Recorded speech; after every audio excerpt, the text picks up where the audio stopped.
হে যুবক ভাইয়েরা, আল্লাহকে ভয় করুন। ওই ভয়াবহ দিবসের কথা স্মরণ করুন, যেদিন আপনার জীবনে সব সুখ ও আনন্দ বিলাসকে ধূলিসাৎ করে দেবে। সেই দিনের কথা স্মরণ করুন, যেদিন আপনি হবে নির্জন কবরের একা বাসিন্দা।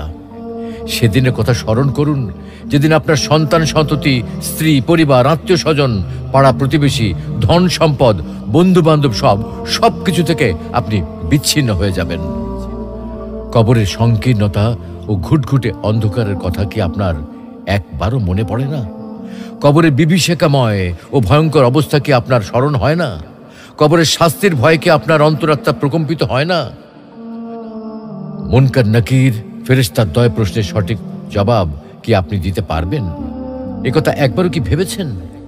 অনুরূপভাবে কবরের অপুরন্ত সুখ ও অনাবিল শান্তির কথা কখনো কি আপনার হৃদয়ে পটে জাগ্রত হয় না?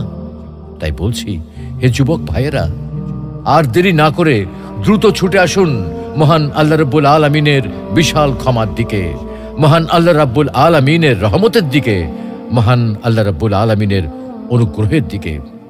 মহান আল্লাহ রাব্বুল আলামিন আপনাদেরকে বলছেন, তবু কি তারা আল্লাহর কাছে তওবা করবে না এবং তার কাছে মাপ চাইবে না? আল্লাহ অত্যন্ত ক্ষমাশীল